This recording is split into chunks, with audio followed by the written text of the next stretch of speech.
June 25th. 1941. Near the small Belarusian village of Borisov.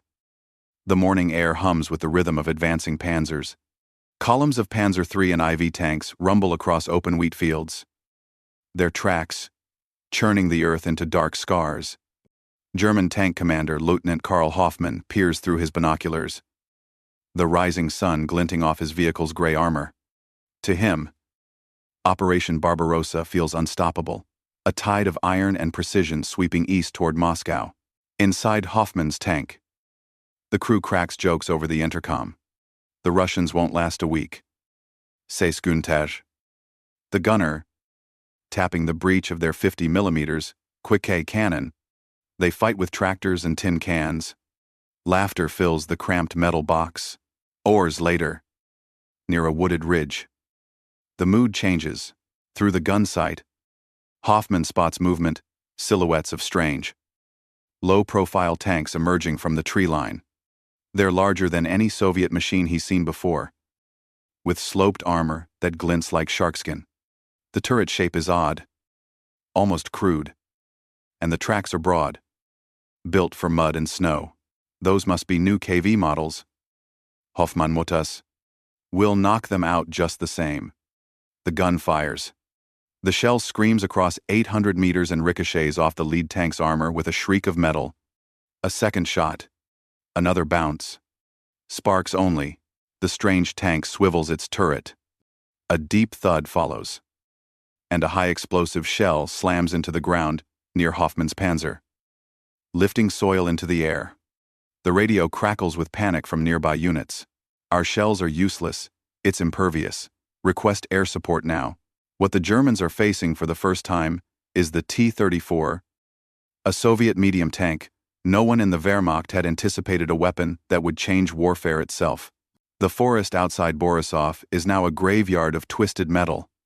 German shells litter the fields. Useless.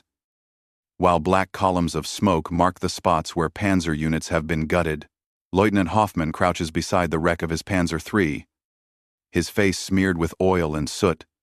All around him, wounded men groan. A mechanic screams for a stretcher. The smell of burning fuel hangs thick in the air. Hours earlier, he would have sworn the Germans were invincible, that engineering, precision, and training would crush anything the Soviets could field.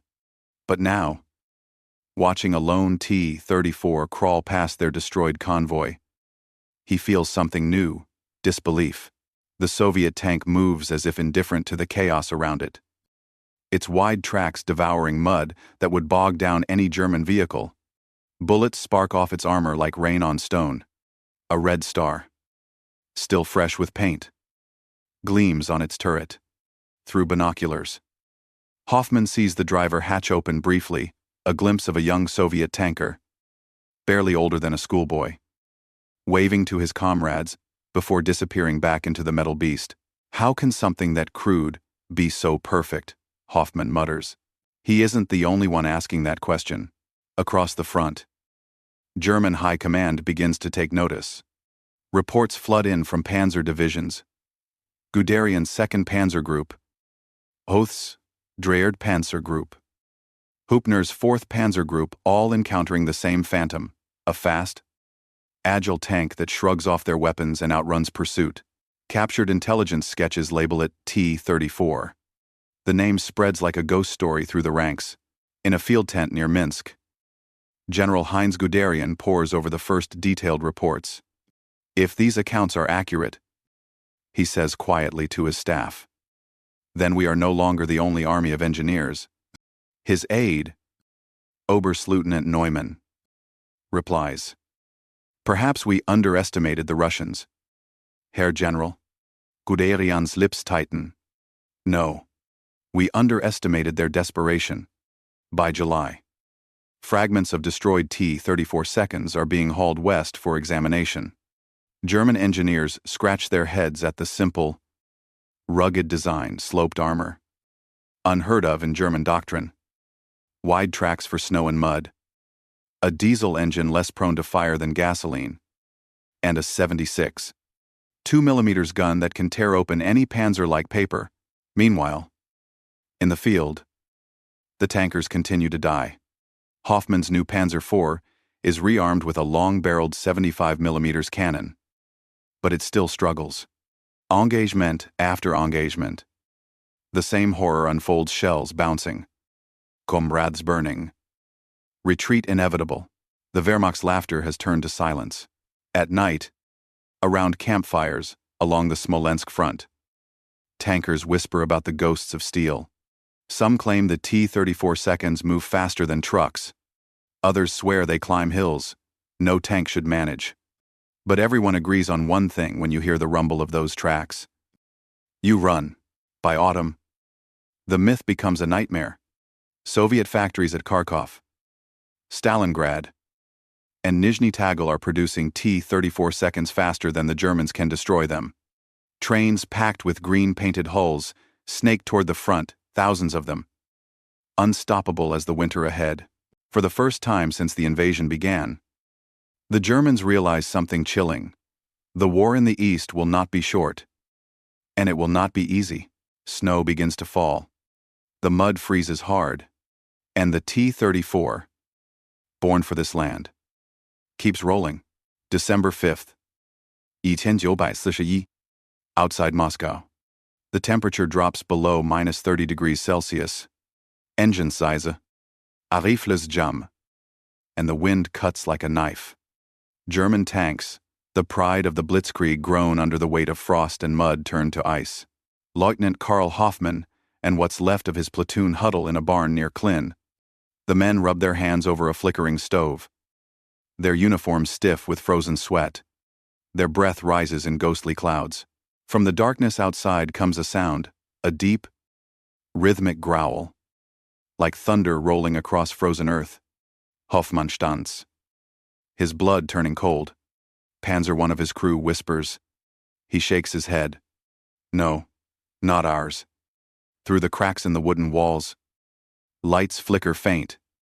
Ghostly flashes against the snow. Then the sound becomes clearer.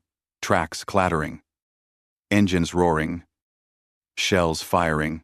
It's the Red Army's counteroffensive.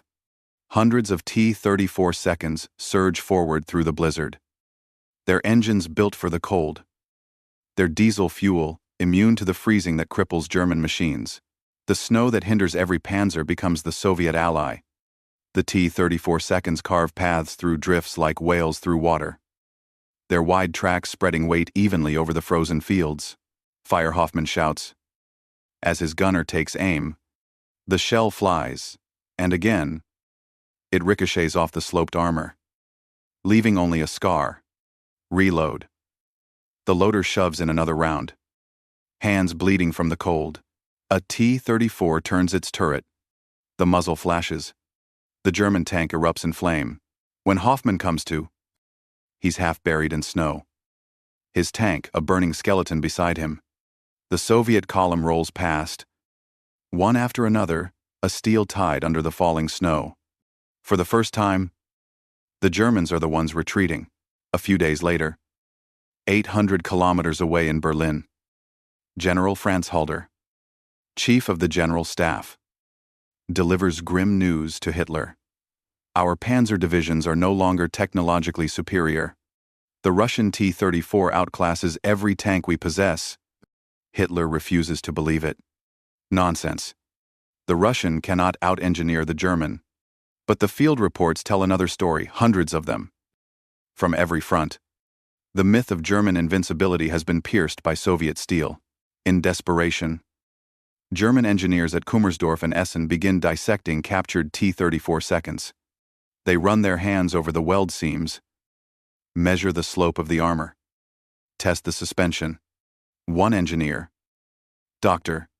Ferdinand Porsche, mutters, "It's simple, brutally simple. That's why it works." A decision is made. Germany must build an answer, a tank that can match the T-34. Blueprints for what will become the Panther are drawn within weeks.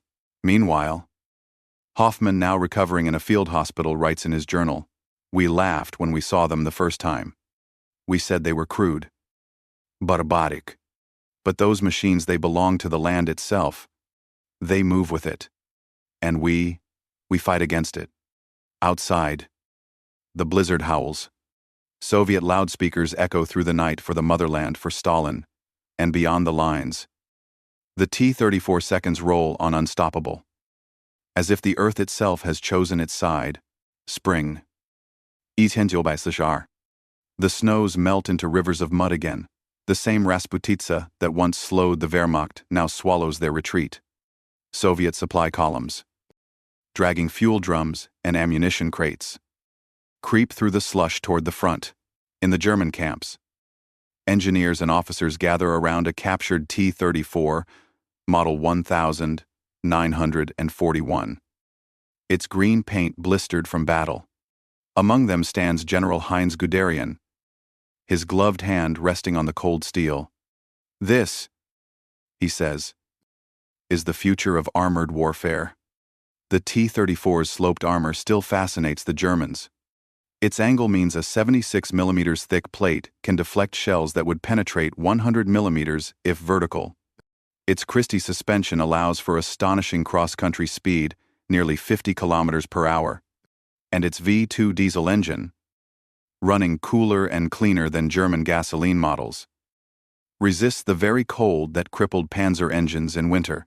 One young engineer remarks quietly, "They've built a tank for Russia, not for parade grounds." Guderian nods. "Exactly. Ours are masterpieces. Theirs are survivors." Across the Reich, design bureaus begin sketching feverishly. They call it Project Panther.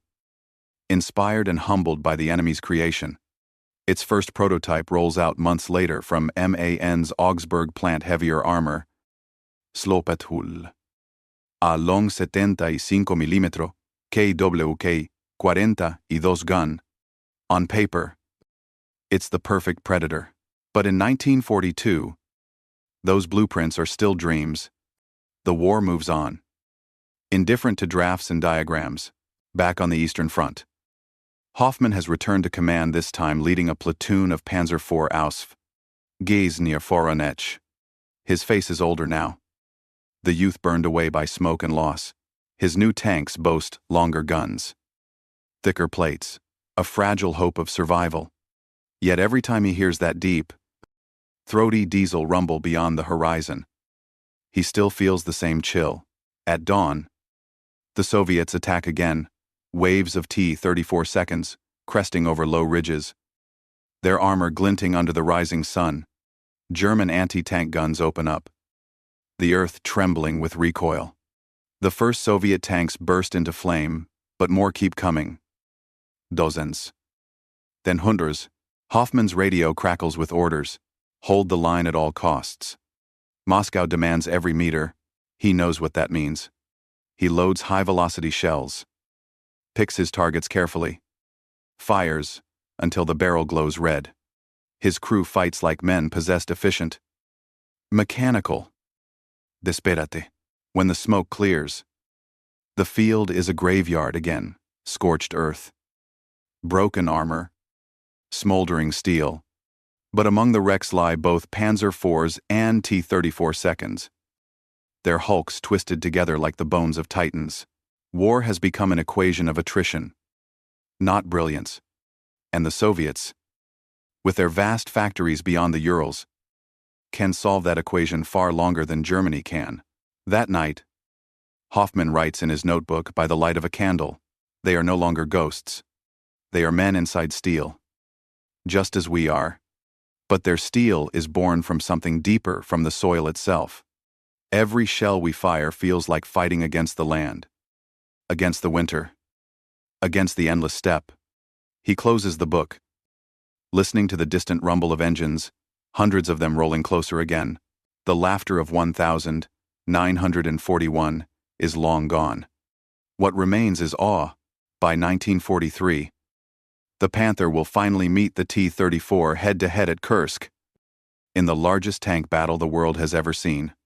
But even then, the memory of that first summer of shells bouncing harmlessly off Soviet armor will haunt every German tanker until the war's end, because it was in those first encounters, amid the fires of Belarus and the snows of Moscow, that the Wehrmacht learned a bitter truth: superiority is temporary, but adaptation decides survival. The T-34 didn't just defeat their tanks. It rewrote the very idea of what a tank could be.